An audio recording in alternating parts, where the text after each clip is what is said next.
झारखंड के चतरा जिले के सिमरिया प्रखंड स्थित कसारी जंगल में सोमवार की शाम एक भीषण विमान हादसा हो गया, जिसमें एयर एम्बुलेंस में सवार सभी 7 लोगों की मौत हो चुकी है। यह दुर्घटना रात करीबन 8 बजे तेज बारिश और हवा के बीच हुई है। ऐसे में हादसे की आवाज इतनी तेज थी कि आसपास के गांव में दहशत फैल गई। कुछ ही देर में जंगल में आग की लपटें उठने लगी। इधर मिली जानकारी के अनुसार यह एम्बुलेंस रांची के बिरसा मुंडा एयरपोर्ट से दिल्ली के लिए रवाना हुई थी। विमान ने शाम करीबन 7 बजे उड़ान भरी थी, लेकिन लगभग आधे घंटे बाद ही उसका एयर ट्रैफिक कंट्रोल यानी कि ATC से संपर्क टूट गया। ऐसे में वायरलेस सिग्नल के आधार पर आखिरी बार शाम करीबन 7:30 बजे पलामू गढ़वा क्षेत्र में संपर्क स्थापित हुआ था। इसके बाद अचानक ही संचार बंद हो गया और कुछ ही समय बाद सिमरिया के कसारी जंगल में जोरदार धमाके के साथ विमान के गिरने की सूचना मिली। प्रत्यक्षदर्शी ग्रामीणों के मुताबिक तेज बारिश और आंधी के बीच अचानक आसमान से विस्फोट जैसी आवाज आई। इसके तुरंत बाद ही जंगल में आग लग गई। आसपास के गांव से लगभग हजारों की संख्या में घटनास्थल की ओर लोग दौड़ पड़े। ग्रामीणों ने तत्काल ही पुलिस और प्रशासन को सूचना दी और थोड़ी ही देर में चतरा पुलिस और प्रशासन की टीम मौके पर पहुंची और पूरे क्षेत्र की घेराबंदी कर दी गई। सुरक्षा कारणों से किसी को भी मलबे के पास जाने की अनुमति नहीं दी गई थी। कैसे देखे आप लोग? हम लोग आवाज आया था, हम लोग घर में थे तो उसमें देखे, उसमें प्लेन वहाँ उधर से क्रॉस करके आया है, इधर साइड में गिरा था तो उसमें हम लोग गिरे पर बहुत ज्यादा कस का आवाज आया था तो हम लोग वहाँ उसमें खोज चल गए थे, खोजने के लिए निकले हैं। बारिश से बहुत पानी बारिश आए थे फर्स्ट में, हम लोग आके वापस चल गए। फिर वहाँ से हम लोग आए पैदल, जैकेट पहन के, उसके बाद फिर देखे खोजते हुए उधर इसका जो डेना था बस हाफ मतलब 500 मीटर आगे गिरा हुआ है। इसका जो गियर बॉक्स है वो भी थोड़ा सा करीब गिरा हुआ, तो उसको खोजते खोजते हम लोग यहाँ करीब पहुँचे थे। कितने लोगों की मौत? यहाँ पे 6-7 की मौत लग रहा है। हम लोग 6 आदमी को देखे अपने आंखों से। क्या नाम हुआ आपका? राजेंद्र कुमार यादव। अच्छा, क्या देखे थे पूरा बताइए घटना। शुरुआत हम ऊपर अपने ढलाई में थे, उसके बाद मौसम भी बारिश था तो कुछ सामान उठाने के लिए गए थे तो हेलीकॉप्टर का आवाज हम लोग सुने थे, ऊपर में चल रहा था। जैसे ही बादल गरजा उसके बाद पूरा हेलीकॉप्टर एकदम ऐसे करके आया धीरे धीरे और कुछ देर में आके यहाँ पे आवाज कर गया भड़ास के। तो वही बीच में हम लोग फिर आए और पता चला कि वहाँ पे गिर गया है। उसके बाद आए तो खोजे तो यहाँ पे देखा कि गिरा हुआ है, क्रैश हुआ। तो फिर क्या किया उसके बाद? उसके बाद आए तो फिर देखे, सबसे पहले 6 आदमी को देखे मौत हो चुका है। उसके बाद आए तो हम लोग फिर पूरा निगरानी किए। उसके बाद पुलिस प्रशासन आया है, उसका दूसरा सब अपना कर रहे हैं। क्या नाम हुआ आपका? मेरा नाम लोकेश कुमार यादव हुआ, करमपाड़ का है। घटना कैसे हुई, शॉर्ट में बताइए। ये घटना आज जो है लगभग 7:27 में एक अजीब सा हमारे क्षेत्र में आवाज़ आया, जहाँ से अभी हम बैठ के बात कर रहे हैं।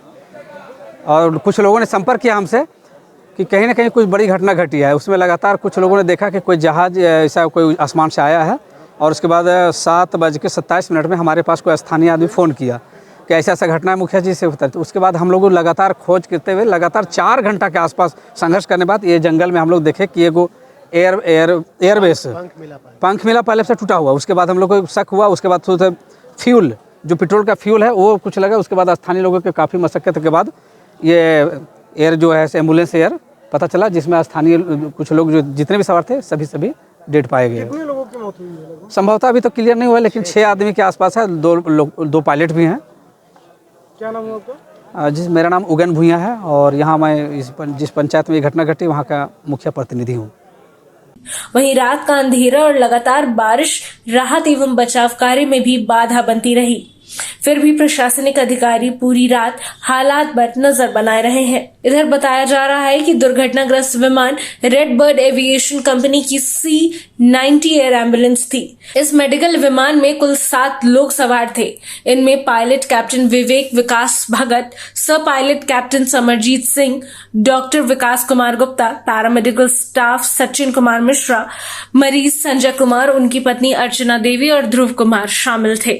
हादसा इतना भीषण था कि किसी को बचाया नहीं जा सका और सभी की मौके पर ही मौत हो गई है। वहीं मरीज संजय कुमार लातेहार जिले के चंदवा निवासी थे। वे हाल ही में एक आगजनी की घटना में लगभग 60 से 65% तक झुलस गए थे। उन्हें 16 फरवरी को रांची के एक निजी अस्पताल में भर्ती कराया गया था, जहां आईसीयू में उनका इलाज चल रहा था। ऐसे में करीबन 7 दिन पहले बकोरिया स्थित उनके होटल में आग लगी थी, जिसमें वे इतनी गंभीर रूप से घायल हुए थे। इधर हालात में सुधार नहीं होने पर परिजनों ने उन्हें बेहतर इलाज के लिए दिल्ली ले जाने का निर्णय लिया था। वहीं सोमवार दोपहर उन्हें एयर एम्बुलेंस के माध्यम से दिल्ली रेफर किया गया था, लेकिन रास्ते में ही ये दर्दनाक हादसा हो गया। प्रशासन की ओर से सभी शवों को कब्जे में लेकर आगे की प्रक्रिया शुरू कर दी गई है। वहीं पोस्टमार्टम और पहचान की औपचारिकताएं पूरी की जा रही हैं और मृतकों के परिजनों में कोहराम मचा हुआ है।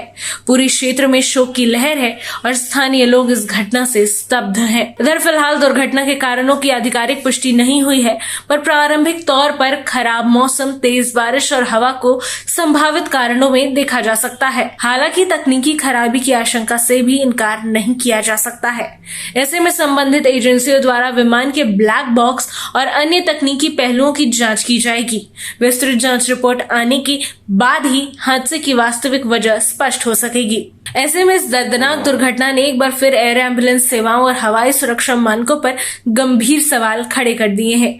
विशेषज्ञों का मानना है कि ऐसी सेवाओं में सुरक्षा और निगरानी के उच्चतम मानकों का पालन करना बेहद जरूरी है, ताकि भविष्य में इस तरह की त्रासदियों को रोका जा सके।